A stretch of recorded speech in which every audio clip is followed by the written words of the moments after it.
So like I said many times before also, we are an ancient civilization. And I always feel that, we were so far ahead that we got bored that nobody else is catching up. So we said, let's take a break, let the rest of the world catch up. And once they reach there, they say, okay, now let's come back again so that there is some competition. So that's how ancient we are. We have got a lot of scriptures, and the Indian knowledge system, which is being revived now, places a lot of emphasis on the position of stars and its influence. Like I said, our human body and outside, it is one. It cannot be different. The Western sciences have got astrology and astronomy, but we have Jyotish Shastra. It's just one. Because the star position, its influence on you, its predictions for whatever can happen, all this were ingrained into our system. It is there, whether it was in the Western also, they lost it. In the Greek civilization and all, you need to plot the stars. And we were much, much ahead. If you see the theme for the National Space Day, Aryabhatta, he actually is credited for almost all the things that is later credited to the Western society because it went from here to there. So that is the kind of influence we have had, whether the different kind of yantras, to see. Always remember in our civilization, anything which was exterior, materialistic, had to have something to do with the human being because it is intrinsically connected. Because we knew from then, quantum physics, that is, particle and wave are interconnected. So unless it can be of use to human being, the external studies of no use. And we did all those kinds of studies, whether it is the Vedic rituals or anything else, it was precisely done as per the position of stars because it has to have an importance for you. And that's why whether it's the Surya Siddhanta, whether it is the precision of Earth over 26,500 years, all this were beautifully calculated, but done so as the human race can progress spiritually. So that is what we must understand from why ancient wisdom was very important for us. But it's not just flight. You must also understand that in the Ramayana, it is the entire mission control also. So when Sri Rama was faced with this seemingly impossible situation of the ocean crossing, symbolic of going to space, and then they thought how to do it.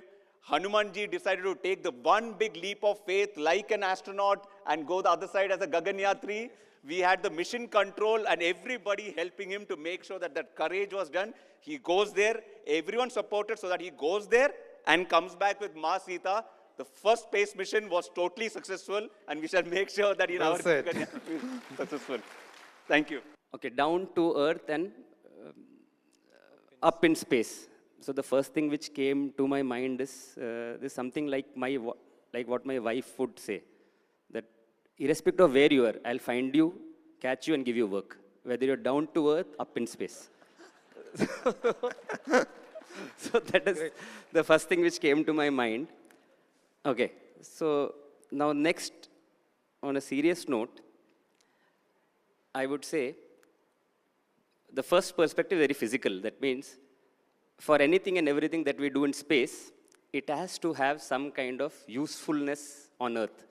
So if it doesn't translate into being useful on Earth, there is no point being up there in space, unless we cut link with space. Okay? So with Earth, that is, we decide to become truly extraplanetary and we decide to escape, go somewhere else.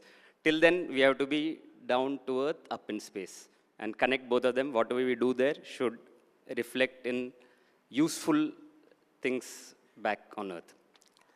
Okay, the second thing which this probably I think is about humility. So you have to be down to Earth to be up in space. Why so? Because especially for human space flight, there is something that our country is embarking on, which is very new to us. It may not be new, but it is very new to us. And there are so many things that we don't know about in human space flight, and we need to learn. So if we need to learn all these things, we need to learn from others. We need to learn what probably even others don't know. So our attitude has to be, I don't know. So for having that kind of attitude, we have to be egoless, we have to be humble. Only then will we be able to succeed. So that's what I think is the second way to look at it. And that's all. Sir, the understanding of human space flight as it exists for the average person outside the domain of pure astronautics is that human spaceflight essentially is all about sitting in the craft, and it's all about the flight part, which for most people is very limited duration of their entire astronautics career. So, for example, in Gaganyaan, it will be for a few days, just like we had it for Axiom spaceflight. However, we all have to understand that human spaceflight is also for the cause of scientific research. That is the main aim of human spaceflight. It is not only about traveling and experiencing the view from space of Earth, of other places, but it is about doing serious scientific work on board a flying laboratory in low Earth orbit. That is the main purpose. And when you start thinking about that, you start realizing that, okay, what really my work is. For the four of us, I would really define it as we four are, as far as the indigenous space program is concerned, we are all pioneer astronauts. We are all test pilots. Test pilots are skilled in operational art. They are able to anticipate real-time hazards, mitigate them, take real-time decisions. Their brains actually work faster than most of the other people because they are simply trained for it, not that other people cannot, and other people have not been exposed to that. So that is where our real work is. So our work is mostly on ground. The space flight itself is just a prized thing which comes across later. But most of the work happens here on ground. You participate in a lot of technical developmental work. You build on protocols, not only for training, for a lot of hardware. You, as a pioneer astronaut, first thing that you should understand is that you're literally offering your own body for experimental research. So here you participate in a lot of psychological research towards space astronautics. You offer your blood and a lot of other body fluids for research work, psychological research work. You have to participate in analog environments. You have to build training protocols. There are a lot many things. So that is essentially what really defines human space flight. And in the end, as a closing comment, I would say astronautics is consequently in itself, being an astronaut is a way of life. And in that, one of the biggest stresses that an astronaut has to really undergo is the stress of uncertainty. When the space flight will happen, you don't know. You have to wait for years and years for your turn to come. So just like probably in the language which Prashant sir speaks, often I will say, like, it's like karmanne va dikhariste ma phaleshu kadachana. So you keep working, disconnecting yourself from the fruits that will come, but you just continue to contribute to the system. And when I was flying in the International Space Station around the Earth, 16 times a day for about 18 days dog, you get to see the planet Earth from so many different angles and so many different views that you really feel that you get to know this entire planet. So I think this is very apt, the description that sir has given, down to Earth, up in space.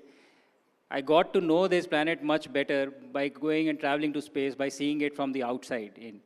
When we live here, we are in this room, we see a limited view of this thing. But when you see the Earth as a whole, that's a very different perspective.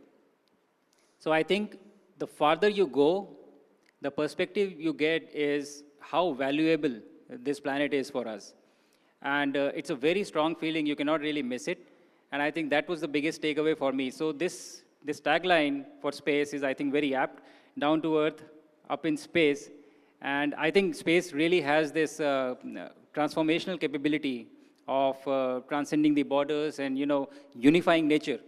And I'm very fortunate to have experienced it. A lot has changed. I have said this before, that the first time when Ricky sir had gone to space, It was a kind of one-off event, and all the kids, everybody was inspired. For 4 decades, we have been listening to his stories, reading about him in books, and being inspired. But the thought of pursuing this career as an astronaut, it wasn't a possibility. I never thought that I would become one.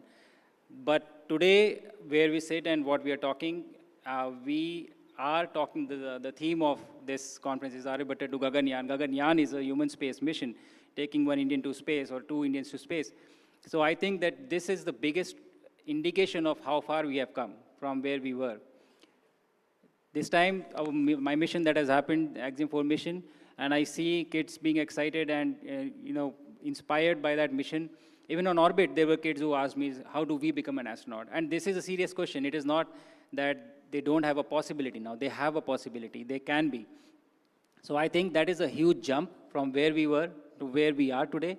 And as Honorable Prime Minister was also mentioning today, that the dream is to keep doing this mission over and over again, have our own space station, and then eventually land on moon, for which we will need more and more explorers. And not just explorers to enable this. It is the explorers, the engineers, the scientists, the technicians, everybody. It takes an army to do this. So I think that we really are in the golden age for space exploration right now. The technology-wise, the ambition-wise, capability-wise, and this is for us to milk as much as we can. So I think that is the biggest change that I would say in these 41 years that we have achieved.